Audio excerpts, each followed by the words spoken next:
दोस्तों, हम पिछले काफी समय से लोशो ग्रिड के बारे में आपको समझाते और बताते आ रहे हैं।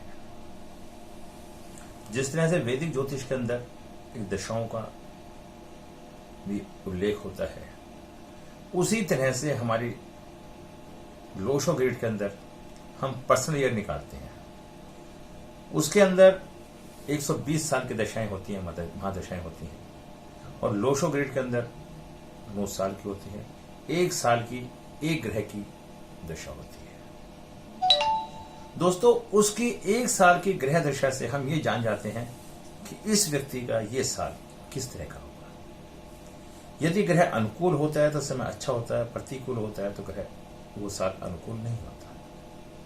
हम दोस्तों बहुत सहज भाव से, बहुत आसानी से लोशो ग्रिड से जान सकते हैं कि हमारा ये साल कैसा है,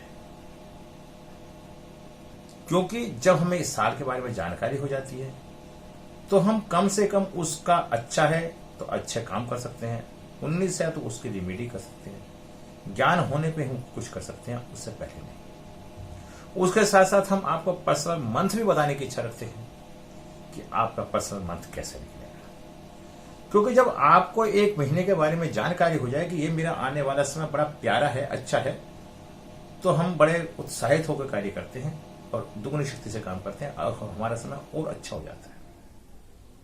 दोस्तों, इसके साथ साथ इस कड़ी के तहत हम आपको तारीख ही बताते हैं, डेट भी बताते हैं, पर्सनल डेट, कि इस मंथ में ये पर्सनल डेट आपके व्यक्ति है, इस डेट में आपका उसके अनुकूलित आपका समय अच्छा होगा, क्योंकि उस डेट का कोई ना कोई ग्रह होगा, वो जो ग्रह होगा वो आपका अनुकूल होगा, तो वो महीना, वो डेट आपके लिए काफी अनुकूल होगी। तो मैं अब आपको बताना चाहता हूं, इसका एग्जाम्पल देकर समझाना चाहता हूं और बताना चाहता हूं ये सब क्या है। जरा आप गौर से सुने और देखें, क्योंकि ये विषय बहुत देखने में छोटा है, समझने में भी बहुत बड़ा है। समझ में आ जाए तो बहुत ही छोटा है, और समझ में ना आए तो फिर आदमी पेशा रहता है।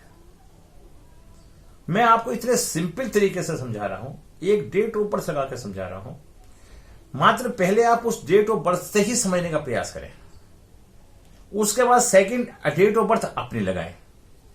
जब आपको ये 2 डेट ऑफ बर्थ लगानी आ जाएंगी, फिर आप पब्लिक की डेट ऑफ बर्थ लगा के आपकी प्रैक्टिस हो जाएगी और बहुत जल्दी से आप इसके बारे में पूरी जानकारी प्राप्त कर लेंगे। क्योंकि जब हम किसी नई चीज को सीखने का प्रयास करते हैं तो थोड़ी अटपटा सा लगता है, क्योंकि हमारे अनुकूल नहीं होता। तो दोस्तों, आप परेशान मत हो, अटपटा मत लाओ मन में, और सिर्फ जो मैं डेट ऑफ बर्थ लगा रहा हूं इसको बारीकी से इसका अध्ययन करो और उसके बाद हम आगे चलेंगे। दोस्तों, आप ये देखिए कि ये डेट है 16/5/1964। हम इसकी आपको प्रोडिक्शन करके दे रहे हैं पर्सनल ईयर में। अब 16/5/1964 है और हमें इस साल का ये साल निकालना है, ये कौन सा साल है, इसका लक्की नंबर कौन सा है, ग्रह कौन सा है, ये हमें जानना है। समझे? इस साल का जो वर्तमान 2020 चल रहा है और इस व्यक्ति की डेट ऑफ बर्थ ये है और इस साल का आपको ईयर निकालना है। तो इसके लिए आप क्या करेंगे, जैसे डेट है 16/5/2020, जो साल चल रहा है 2020 है तो 20 में 20 लिख देंगे, 21 होगा 21 लिख लेंगे, 22 होगा 22 लिख लेंगे। इस तरह से हम लिखते चले जाएंगे, पर्सनल ईयर निकलते चले जाएंगे। पर्सनल ईयर निकलने के बाद हम किसी भी चीज का विश्लेषण आराम से कर सकते हैं। तो इसके अंदर आप देख रहे हैं 16/5/2020 लिख दिया हमने। 16 का मूल्यांक क्या आया, 6 और 1 7, और 5 क्या आ गया, ये 5 हमारा मंथ है, और इसमें क्या आया, 2 और 2 4, 16 इसका क्या बना टोटल, 16 का 7 हो गया, 5 ये आ गया और 2 और 2 4 बन गया, 7 और 5 12 और 4 16, इसका टोटल आया 16। 16 का अंक क्या आया, 6 + 1 = 7। आपका इस व्यक्ति का डेट ऑफ बर्थ का ये जो साल है उसका जो लकी नंबर है वो 7 है, और 7 किसका है, केतु का। ठीक है? तो ये व्यक्ति, इस 7 नंबर वाला व्यक्ति इस साल में ऊंचाइयों पे रहेगा। केतु का झंडा हमेशा ऊंचा रहता है। इस ढंग से आप अपने कुंडलियों की डेट ऑफ बर्थ लगाना, अपनी डेट ऑफ बर्थ लिखना, महीना लिखना और ये 2020 लिखना। इससे आप ये जान जाएंगे कि आपका पर्सनल ईयर कैसे आएगा। आप, मैं समझता हूं काफी कुछ समझ गए होंगे। अब इससे आगे मैं चलता हूं। अब इससे आगे मैं पर्सनल मंथ निकालना बताता हूं। आपको साल तो मालूम हो गया, ये साल आपका अच्छा है। अब साल के अंदर 9 राशि आती हैं, हर महीना बदलता है, तो उसकी मैं आपको गणना करके बताता हूं। पर्सनल मंथ कैसे निकालेंगे दोस्तों, बहुत ही सरल है, बहुत ही आसान है। समय में आ जाए तो सरल, ना समझ में आए तो वही परेशान है। अब पर्सनल मंथ निकालना है हमें अपना लोशो ग्रिड के अनुसार, हमारा कौन सा पर्सनल मंथ होगा। अब हमने पर्सनल मंथ निकालने और उसका कौन सा ग्रह होगा। अब पर्सनल मंथ के लिए हमने क्या कौन सा आया 6, और आपका पर्सनल ईयर कौन सा आया था, ऊपर आपने निकाला 7। 6 और 7 को जोड़ दीजिए, 6 और 7 13, 13 बराबर 4, 4 नंबर राहु का। इस व्यक्ति का ये छठा महीना राहु प्रवर हो जाएगा।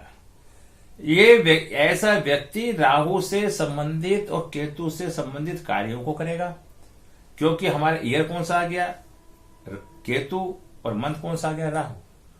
अब देखिए दोस्तों, मैं आपको एक बहुत अच्छी तरह से बताना चाहता हूं, हमें इस व्यक्ति के बारे में कुछ जानकारियां भी हैं, लेकिन फिर बताना चाहता हूं। इस व्यक्ति को इस साल में ऊंचाइयों पे पहुंचेगा, क्योंकि केतु ऊंचाई पे होता है।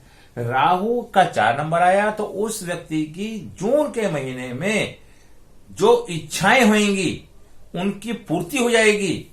क्योंकि राहु और केतु जब एक साथ मिल जाते हैं तो राहु केतु से मिलने का प्रयास करता है, क्योंकि एक धड़ है और एक सर है।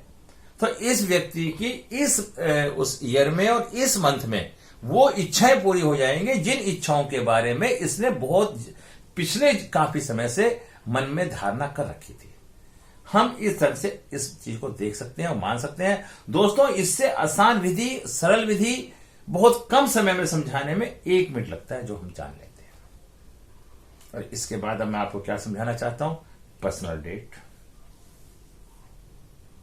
आज क्या है, मैं आज ही बना रहा हूं पर्सनल डेट 5 जून।